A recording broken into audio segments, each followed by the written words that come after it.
Ọtụtụ ihe nke mbụ bụ na ụmụ nwoke nọkịta ụmụ nwaanyị nọkịta karịrị ụmụ nwoke ya bụ ihe izizi. Nke ịbụọ bụzi na ụmụ nwaanyị na-anọbazi ine anyị fụ na ndị a na-abụ tupu onye age is no longer by their side. Ine anyị fụ na ha emetatugo okenye. Ndị be anyị na-ekwenụ sị na nwaanyị karị ha na onye mụ gị, gịnị ka ọ ya na-aza onye na-alụ gị. O wee bụrụzie na ine anya na gburugburu anyị taa efu na ụmụ nwaanyị na-anọzi taa maka na ọ na-abụ nke na-etonite isi ya lụọ dị dịka m nwa alụmdi na 18 years 19 years amụọ na nwa m ada m nke ya na-eme medicine. Ọ bụrụzie na onye asịa ka ọ lụọ dị ọsị mba ka ndị ka ngụsigodo akwụkwọ, ọ ga-anọzi ebe ọ na-agụ akwụkwọ ahụ gụrụ eji ya tụkwasị n'elu ya, ọ gụbazie akwụkwọ anya ya obido na-enwe otu a ifuru galọp n'ikwu ifugo galọp ejigo m n'ihu. Mgbe oge eruzie mgbe ụmụ nwoke ịma na o nwere mgbe mmadụ na-anọ na ndụ ụmụ nwoke a na-achụ ya o nwezi mgbe o eruzi ọ chụbazi ụmụ nwoke. Mgbe ahụ ịbịazie na ụlọ ụka dị iche iche ekwuo ndị na-achọ di eke ụlọ ụka ọkara ụzọ ebụọ ọ bụrụ ọkara na-achọ di ya na-ebeso akwa mana onye ha jiri aka ha butere onwe ha kwefụna ya ọ ya bụ ihe anyị nọ n'elu ugwu na onweghị onye na-akwa ya alụ di mgbe o kwesịrị ịlụ di. Mgbe chi jibezie ọ na-achọ ụfọdụ na-ejekwuzi today nke mbụ ihe na-ebute ụdị ihe a bụ ihe isi ike. Kitazi ama ekwensu okere ụmụ nwoke ọkpọ n'isi. Ị gaa 10 families now 7 of them nwoke enwe ihe ọ na-eme ọ nọ n'ụlọ, nwaanyị abụrụzie ọkpata akụ nwoke abụrụ ori akụ.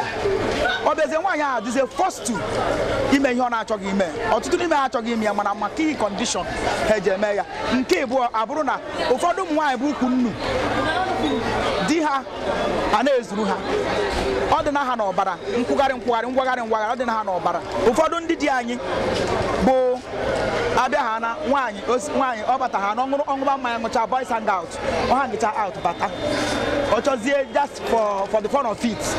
Maka ọtụtụ ụmụ nwoke na-eche na ihe a na-alụrụ nwaanyị bụ ka ọ mụọ nwa, but no, that is not it. A na-alụ nwaanyị, nwoke na-alụ nwaanyị ka ọ bụrụ companion ya, bụrụ bed partner ya, bụrụ sex partner ya. Mana today ụmụ nwoke bụzi ọbịa ṅụcha ha na mmanya bata obi aka gbaga obigoro nwaanyị n'elu ihe a na-ekwu agwụ. So that woman in that sense ọ na-adịcha satisfied sexually. Ijezie ọ na-ebigharị aka na-achọ ụmụ ikirikiri ụmụaka ga-eme aka onwe obi ụtọ ọhịa. Ụmụ nwaanyị no matter at what age they still need that petting. Nwaanyị abụ nwoke ị ga na-eme aka arụ na-adị ya mma mana ọ bụkwazie na-esikwazi na ibi aka gbada ebi aka dago nwaanyị. Aga m ahaziri nwa nwaanyị di emu ihe nji na-aga ahaziri ya di. Ị na-anya na nke mgbe ochie ya efu ihe mere that time. Mgbe ahụ nwatakịrị ị ga ama na ịbụ SS you know, then nwaanyị lụrụ the same thing. Unu jezie ụmụ nwa unu amụọ nwa ga-anọ under perpetual punishment or suffering. Why? Because na due to ignorance. Mana kita before tupu ị na-eje ka ije lụọ di ma ọ lụọ nwaanyị unu ga-eje meet onye ndị doctors enene your kedifa na gbe enene si aga arụga then gwa gị nke ma unu na-abụ dị compatible ma unu na-abụ ga-anụ di na nwunye kweghọtago. Ụmụaka ifuru etu ụmụaka ji anwụ that time anwụ asị na ọgba nje. There is nothing like ọgba nkwa. Enwere dịkwa ka kịta akwa enwekwara HIV exposed and all that. A na-eje ọnụ ije enyocha ga-arụghị ahụ ebe a ka ị ga-esi chọpụta. Ụmụaka kịta na-achọkwana ka ha jiri aka ha ka ịmago ka enwee a little relationship ka ị wee study ya. Ị na-efu na broken homes dị too much that time. Maka na mgbe ị ya emezi na ụdị ka imebe dị ga-enjoy wee fụzie no one kind of hoodlum na ọ bụ in fact akara ogeri ndị ọjọọ ya ị na-asịzi asịkwa na mma ọ na-egbu ọnwụ ntụmadị ọnwụ ike. Maka na nwaanyị ahụ ya anọzi na manage marriage ya ma nwoke ahụ anọdịkwa na manage marriage ya which is not supposed to be. So ọ na-ebute ọnwụ ike maka na obi ya anakwatasizi ya.